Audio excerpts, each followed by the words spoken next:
ZYD 511, Rádio FM Cidade do Sol Limitada, 94,3 MHz. Natal, Rio Grande do Norte. Noite 94.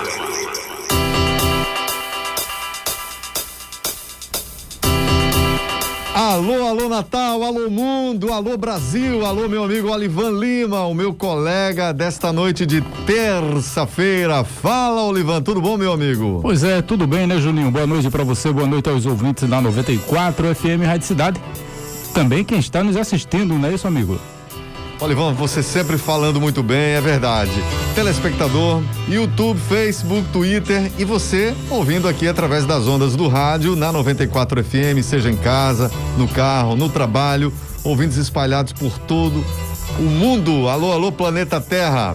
Está no ar mais um programa Noite 94, você pode interagir conosco, tá? Pelo nosso WhatsApp 996164494. Você que ainda não é inscrito no nosso canal no YouTube, faça isso agora. Se inscreve, ative o sininho e sempre com entrevistas importantes, temas variados. Hoje a gente vai falar sobre autismo. É isso mesmo. Hoje eu recebo aqui a doutora Celina, ela que é neuropediatra, e a doutora Samanta, neuropsicóloga. Samanta e Celina, boa noite para vocês, sejam bem-vindas. Boa noite, é um prazer participar do programa, poder contribuir. Tá bom, vamos conversar com você mesma, Celina. Autismo. Eu, na minha época de criança, de adolescente, eu realmente não lembro de casos do autismo. É porque os casos eram em menor, ou porque a gente não percebia? Eram as duas coisas, né? Antes, o diagnóstico ele acontecia de uma maneira um pouquinho mais difícil, né? A possibilidade de diagnóstico não era tão fácil como é atualmente, e também porque os casos vêm aumentando. Cada vez mais a gente vem registrando um número maior de casos. Os últimos estudos sugerem que 1 a cada 58, mais ou menos uma média, 1 a cada 58 crianças tem transtorno do espectro do autismo, né? Então a incidência vem aumentando realmente, tanto a facilidade de diagnóstico como a incidência. Samanta, e o que é o autismo? A gente pode dizer que é uma doença? Primeiro, boa noite. Gostaria de agradecer o convite de estar aqui discutindo um tema tão importante para a saúde e para a sociedade como um todo. Então, o autismo, se a gente vai olhar os manuais diagnósticos, é considerado um transtorno do neurodesenvolvimento. Ou seja, é um quadro clínico que a criança nasce com e vai ter uma alteração no desenvolvimento que vai permanecer, né, na infância, na vida adulta, e também vai pelo envelhecimento. É uma condição de vida, é um jeito de ser e viver, que vai ter alterações qualitativas nas áreas da comunicação, interação social e padrões de comportamento que chamam a atenção para o diagnóstico. E aí, para o diagnóstico ser fechado, esse tripé de alteração na comunicação, interação e padrões de comportamento atípicos, eles precisam estar em conjunto para o diagnóstico ser fechado. Uhum. O autismo é na concepção, na gravidez ou depois do nascimento? Então, hoje se sabe que é uma condição multifatorial. Tem uma predisposição genética muito forte, e aí os estudos ainda na área da genética ainda estão em avanço, né? Mas muito provavelmente há fatores genéticos fortes que, por algum motivo, durante a gestação ou durante o parto, eles são ativados, né? Mas o que a gente vê hoje é uma predisposição genética. Geralmente, quando o diagnóstico de uma criança é fechado, a gente vai colher a história clínica da família. Sempre tem alguém na família que tem alguma alteração também no neurodesenvolvimento, algum quadro psiquiátrico, algum quadro neurológico, que pode até a gente pensar no autismo também. Olha, pessoal, são 8h04. Eu estou recebendo hoje Celina e Samanta, doutoras, e hoje o tema tão importante que é o autismo. A inclusão hoje em dia, isso favorece até o desenvolvimento da criança? Sim, né? Hoje em dia, né, existe a possibilidade do diagnóstico ser feito o mais precoce possível, né, mais precocemente possível. E aí, diante do reconhecimento, né, desse diagnóstico, é possível já sim ampliar essa inclusão, né? A inclusão no momento em que as terapias são instituídas de forma mais precocemente, a inclusão no momento em que a criança é reconhecida na própria família, de que apresenta alguma mudança, né? Ou alguma disfunção no seu padrão de desenvolvimento, de funcionamento, de comportamento. A inclusão no ambiente escolar também, né? Então, hoje em dia, as crianças, mesmo crianças com alguma deficiência ou algum transtorno do desenvolvimento, elas frequentam escolas regulares, né? Então, a inclusão hoje, ela está mais presente na escola e na sociedade, né? Então, você falou que na sua época havia poucos casos de transtorno do espectro do autismo, mas o espectro do autismo, ele não acontece só na infância, né? E como Samantha falou, o adulto tem transtorno do espectro do autismo e ele precisa ser incluído na sociedade também. Então, na hora que o reconhecimento desse diagnóstico acontece, né, de maneira mais intensiva, o adulto também deve ser incluído na sociedade. Isso vem acontecendo um pouco mais, né? A gente ainda tem bastante dificuldade, né, Samantha? A gente, né, ainda é uma luta para que essa inclusão aconteça de maneira mais satisfatória, mas com certeza está bem melhor, né?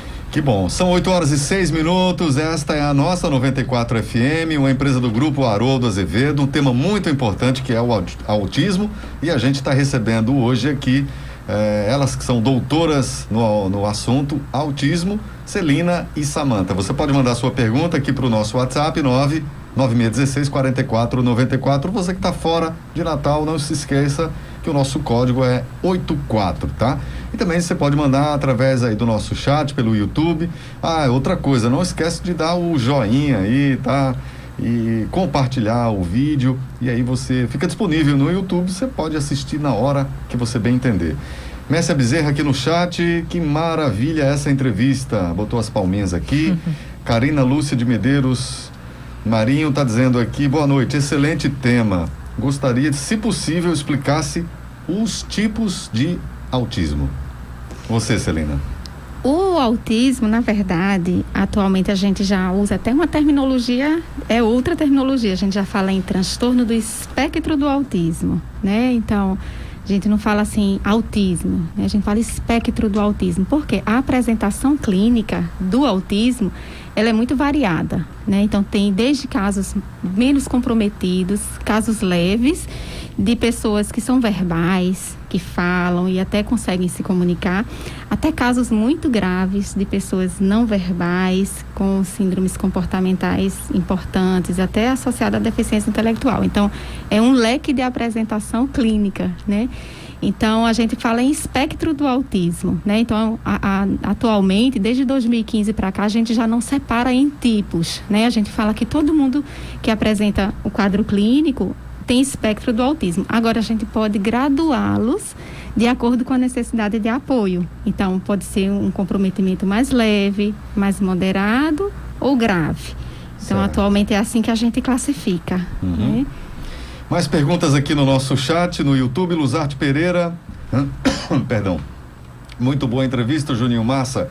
Matheus Almeida, boa noite. Por favor, pergunte se o autismo pode ser reversível e quais os tratamentos. Você, Samantha. Então, como a gente conversou no início da entrevista, né, o autismo é um transtorno do neurodesenvolvimento. É uma alteração muito perceptível a nível de comportamento, observado em bebês já, né? O diagnóstico ele é confirmado e qualificado por volta dos 2 anos, mas como é uma alteração que a criança nasce com condições de vida qualitativamente diferentes, no bebê já é identificado. Então, o que é que acontece? Existem alguns profissionais que até utilizam que a criança saiu do autismo, mas o que clinicamente a gente observa o diagnóstico ele é difícil de ser fechado, porque é um diagnóstico clínico, de observação de comportamento. Hoje a gente trabalha numa linha de avaliação de uma equipe especializada, onde, por exemplo, o neurologista, aqui a doutora Celina, que pode detalhar mais essa parte, por exemplo, que faz exames específicos para excluir síndromes genéticas, excluir algum quadro de epilepsia, excluir outras possibilidades, para a gente ter a certeza do diagnóstico clínico do autismo, que é puramente comportamental. O que acontece é, ou o quadro da criança é muito leve, são características do autismo, mas muito leve, que quando ela chega na vida adulta, por exemplo, fica aparentemente imperceptível. Ela continua com dificuldades, mas consegue ter autonomia, consegue ter uma inserção social bacana, ao ponto de passar despercebido para muitos. Ou então o diagnóstico, como ele é muito difícil, porque é muito de observação de comportamento, ele foi dado errado.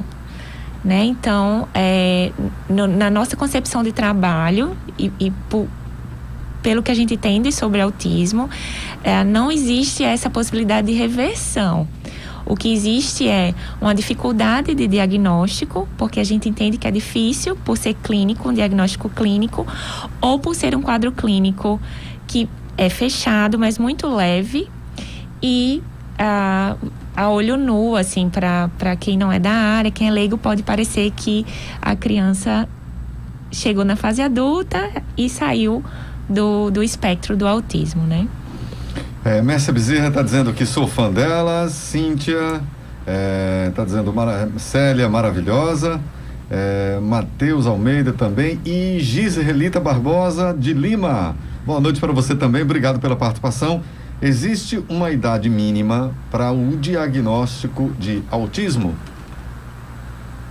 Assim, o sinal do transtorno do espectro do autismo, né, os sinais de alerta, eles já estão presentes no primeiro ano de vida, né? Então, um bebê, ele já pode sinalizar que está tendo alguma perturbação, alguma mudança na evolução natural do seu desenvolvimento. Então, um bebê que no primeiro ano de vida não está batendo palminhas, não está aprendendo a dar tchau, não está esticando os bracinhos e pedindo o braço, ou uma criança mais apática, mais alheia ao social, que tem pouco contato visual, que tem muita dificuldade de adaptação já no primeiro ano de vida, esses sintomas, eles são sinais de alerta para algo que está impactando no desenvolvimento da criança. Quando a criança completa um aninho e meio, ela já tem necessidade de se socializar, né? E se comunicar com outras crianças e com outras pessoas. Aí é nesse momento em que se começa a chamar a atenção uma dificuldade de socialização. E nesse momento também começam a aparecer comportamentos diferentes, interesses por girar objetos, brincar de maneira diferenciada. Com brinquedos assim individuais, não? Brincar mais sozinho, ou enfileirando, ou empilhando.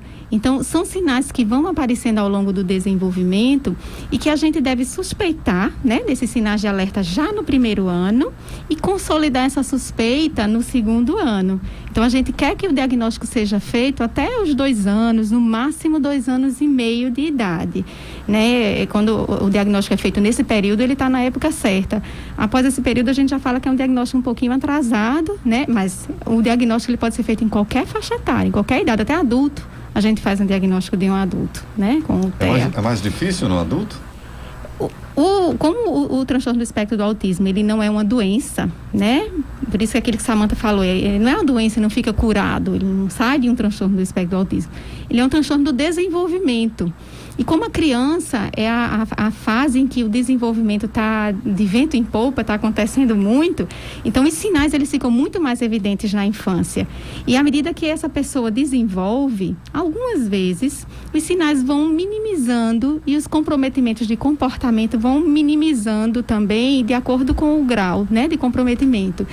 Então, às vezes, é um pouco mais difícil se fazer um diagnóstico numa pessoa maior, no adolescente ou no adulto, dependendo do grau de comprometimento. Quando o grau é alto, é mais fácil. Eu entendo.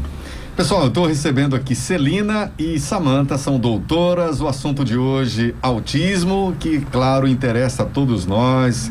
Trata-se não de uma doença, mas de comportamento. Não é, Celina? Posso falar assim de comportamento? Desenvolvimento e comportamento. Desenvolvimento e comportamento. Tá bom. Você pode mandar sua pergunta. O nosso WhatsApp é o 99616-4494. Você pode mandar também aí no chat do YouTube. Quero lembrar que a gente está transmitindo além do YouTube, Facebook e Twitter.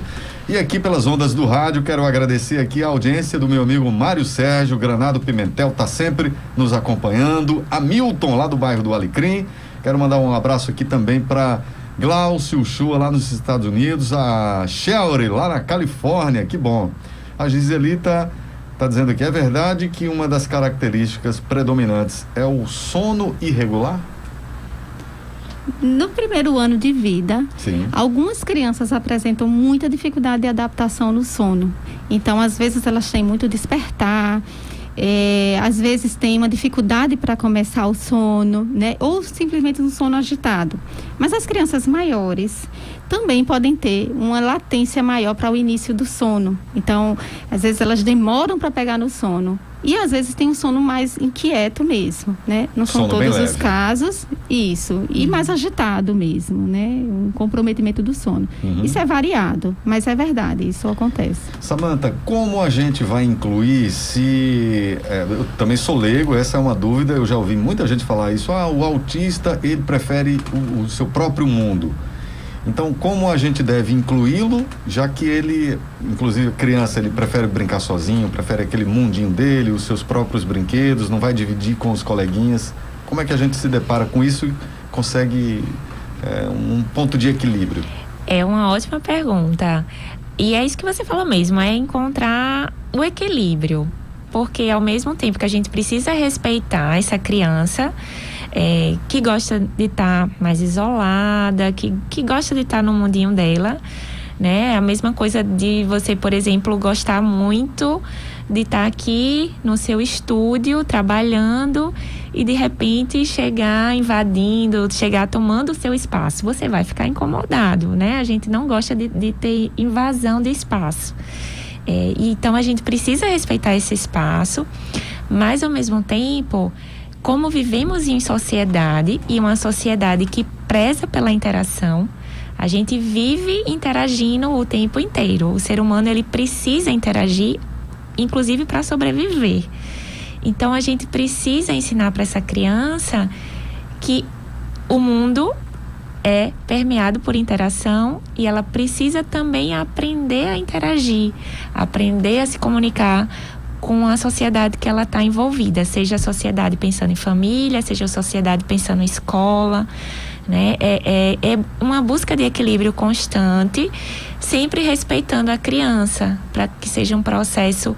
Eu digo que a gente vai lá, abre a janelinha e puxa ela um pouquinho para a nossa realidade, mas ao mesmo tempo, muitas vezes, deixa ela lá com a janelinha fechada, para que seja uma participação social que ela entenda como algo positivo, né? Que não seja uma participação traumática e que, em vez de ajudar, a gente só esteja piorando a inclusão.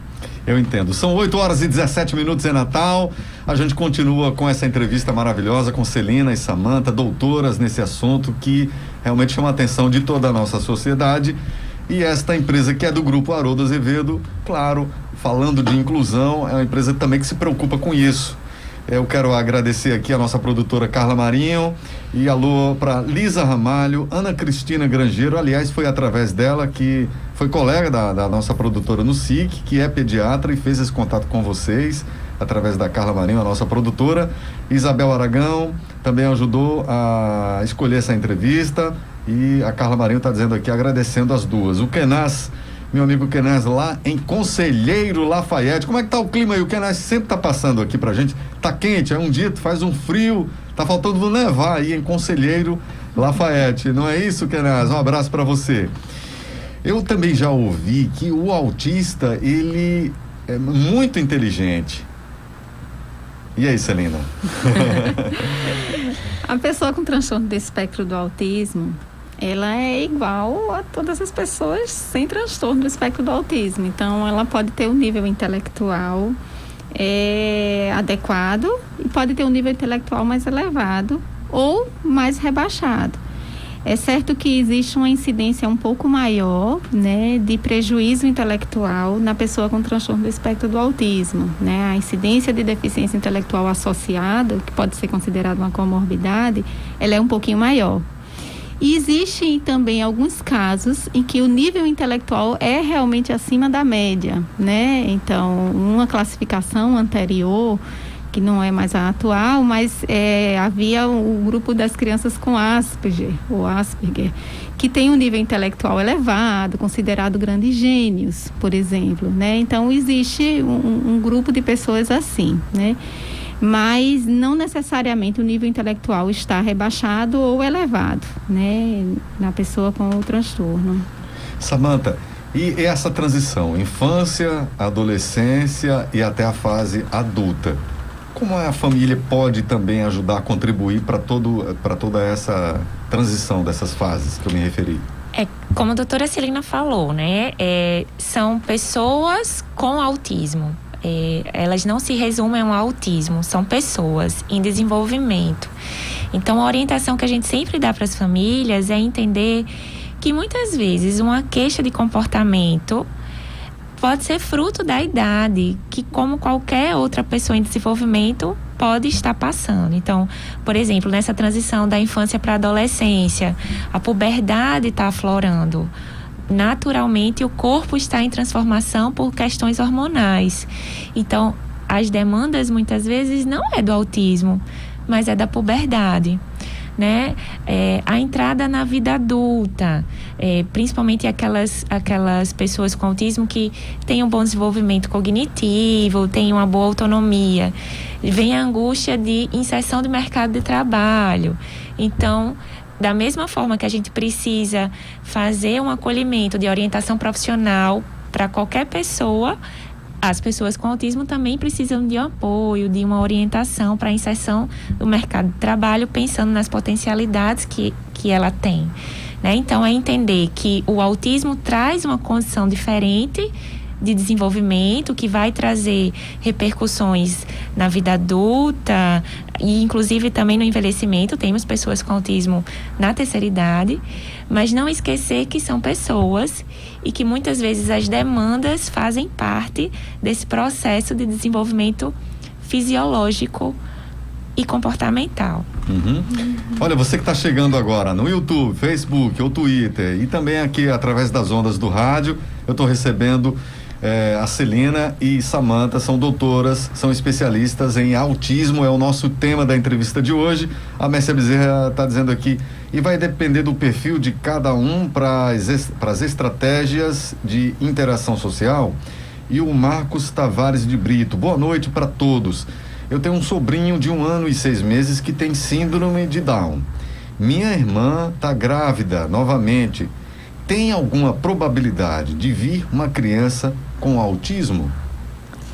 A relação, né, do transtorno do espectro do autismo com síndromes genéticas, ela existe uma certa relação, né? Então, a gente tem pessoas que têm transtorno do espectro do autismo sem quadro genético, embora a base seja multifatorial, né? Como a Samantha falou, tem uma base genética, tem os fatores ambientais associados.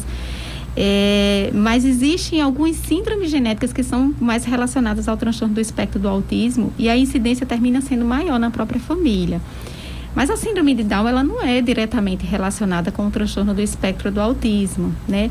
A pessoa com síndrome de Down, ela tem uma deficiência intelectual como fazendo parte da sua síndrome, da síndrome, e a pessoa com deficiência intelectual, ela apresenta mais componentes de um transtorno do espectro do autismo. Mas a incidência, a recorrência da síndrome de Down, ela termina sendo pontual, né, na mesma família. Então, não existe essa relação direta entre a síndrome de Down e o transtorno do espectro do autismo, sabe? Samantha, para você, Karina Marinho está perguntando aqui, essa negação para não procurar um especialista e fechar um diagnóstico é muito comum? Ela é muito frequente. Que, na verdade, o que acontece é que quando uma família tem um filho, né, tem uma criança pequena, ela idealiza um futuro, ela coloca ali uma expectativa de vida, de futuro muito importante para aquela criança. Sonhos, né? E aí, quando a família começa a observar, né? Começa a comparar muitas vezes com o irmão, com o primo, com o vizinho, com os coleguinhas da turma, e começa a perceber que a criança é diferente do grupo, vem o sofrimento, poxa, o meu filho é diferente da maioria.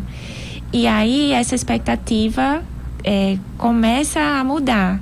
Né? Existe ainda uma relação muito negativa em relação ao autismo. Quando a gente fala o nome autismo, a primeira coisa que vem são pensamentos de um futuro negativo. E aí essa relação que socialmente existe, né, de associar esse quadro clínico a aspectos negativos, traz um sofrimento muito grande, porque é olhar para o filho e dizer, poxa, ele vai ter um futuro ruim, ele vai ter um futuro diferente se o diagnóstico for fechado. Então, esse luto, essa negação, ela de fato é bem frequente. O Josafá Flor está dizendo aqui, entrevista de suma importância, parabéns ao programa. A gente falou de inclusão social nas escolas. Eu imagino que a escola particular esteja mais preparada. É verdade isso? A escola pública também está preparada para essa inclusão? A inclusão vou falar um pouquinho da inclusão da família, certo, que nem sempre está preparada, né? O luto que está presente, a dificuldade de reconhecimento. Então, a inclusão da família ainda não está totalmente pronta. A inclusão da sociedade ainda não está totalmente pronta. E a inclusão na escola também ainda não está totalmente pronta. Existem algumas escolas que se empenham mais, né, que conseguem receber mais a equipe, tanto em escolas públicas como privadas, né? A gente tem um projeto que a gente conseguiu executar o ano passado, que foi capacitação de profissionais e professores de escola de educação infantil e fundamental, um grande projeto de grupo de professores de escolas públicas e privadas. A gente conseguiu fazer uma capacitação em escola pública, né? Então, assim, a luta por preparação desses profissionais ainda vem acontecendo, né? Então, não há um grupo ou outro mais capacitado, né? Ainda está acontecendo, né? Até porque, muitas vezes, o professor que está na rede pública é o mesmo que está na rede privada também, né? Ele está nos dois polos, muitas vezes, de ensino. E, de fato, como a doutora Celina falou, o Anita Garibaldi, que é a instituição onde a gente trabalha, tem uma via de trabalho muito forte nessa linha de educação permanente. E a gente percebe a participação ativa tanto de professores da rede pública como da rede privada, em busca de aperfeiçoamento, em busca de conhecer mais o quadro clínico para saber trabalhar cada vez mais com inclusão escolar. Eu entendo. O Josafá Flor, aquele que elogiou o programa, está perguntando aqui, essa negação ainda é fruto de um tabu? É um tabu e é o reconhecimento do autismo em si, né? Anteriormente, né, há muitos anos, o autismo ele era considerado como autismo e era um autismo clássico, né? Daquelas pessoas mais comprometidas, com deficiência intelectual, com comportamentos muito difíceis. Muitas vezes pessoas que ficavam isoladas dentro de casa, não frequentavam sociedade nem escola, né? Então, o autismo era aquele. Mas nos últimos anos, a gente vem observando o espectro daquele autismo, né? Então, é um espectro porque é uma apresentação muito ampla de clínica daquele autismo clássico, né? Então, muitas vezes o tabu, né? Ou a relação desse nome autismo é remetida àquele autismo clássico, né? Então, é uma coisa que a gente sempre tenta esclarecer à família. Se o seu filho tem espectro do autismo, então a evolução não necessariamente é tão negativa, né, como se espera. Então tem esse tabu, mas tem aquela relação com o autismo clássico. E é por isso que eu queria parabenizar o programa e a iniciativa do programa, porque são iniciativas como essas de disseminação dessa condição de saúde para a população como um todo, né? A gente sabe do poder das mídias sociais, do poder da informação para a população, para exatamente trazer um pouco dessa desmistificação desse autismo, para tirar esse tabu de que é só aspectos negativos, quando não é. Existem muitas potencialidades nessas pessoas com esse diagnóstico, e são, né, programas como esse que a gente ajuda a trazer um pouco do nosso conhecimento da saúde para ampliar essa visão dessa condição clínica, né? Eu conversei com Samantha e com Celina, doutoras especialistas num tema tão importante que é o autismo. Infelizmente a gente está chegando ao final, aquela velha história, o que é bom dura pouco. Eu quero agradecer, tá? Faço das suas palavras as minhas. Realmente a 94, essa empresa do Grupo Haroldo Azevedo, se preocupa, claro, com a nossa sociedade, a inclusão, o respeito ao próximo, e isso tudo está envolvido. Então, a nossa produtora Carla Marinho vai agendar um outro horário, um outro dia para vocês virem aqui e a gente voltar a discutir e esclarecer a nossa população sobre um tema tão importante que é o autismo, tá bom? Parabéns para vocês pelo trabalho e suas considerações finais. Quem quiser tirar dúvida, como é que acha vocês lá no Anita, não é isso? Isso, é o Anita Garibaldi, é uma organização social que está localizada em Macaíba. Hoje a gente trabalha como centro especializado em reabilitação e saúde materna infantil, e para a clínica do autismo a gente atende a 7ª região de saúde de Natal, que contempla os municípios de Natal, Parnamirim, a Macaíba, São Gonçalo do Amarante e Extremóis. Então, esses 5 municípios, a demanda é aberta, sempre no primeiro dia útil do mês. Nós estamos recebendo aquelas famílias que desejam estar conosco para uma confirmação diagnóstica ou para intervenção. Basta ligar para o Anita Garibaldi no primeiro dia útil do mês e tentar a triagem com a gente. Celina, obrigado também a você. Muito obrigado, foi esclarecedor tudo que você falou. Muito obrigada, eu que agradeço a oportunidade, né? A importância do programa é levar essas informações, né?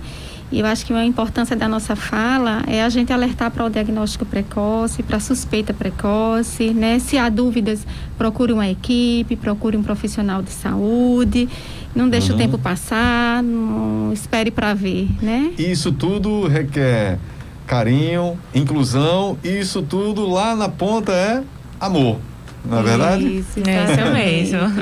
É que o mundo precisa, independente de alguém com autismo ou qualquer outra síndrome, a gente tem mais que respeitar as diferenças, conviver com elas, mas acima de tudo com muito amor, com muito respeito, com muito carinho. A gente vai seguindo, tocando o barco até meia-noite. Olivan Lima, segue o Noite 94. Noite 94.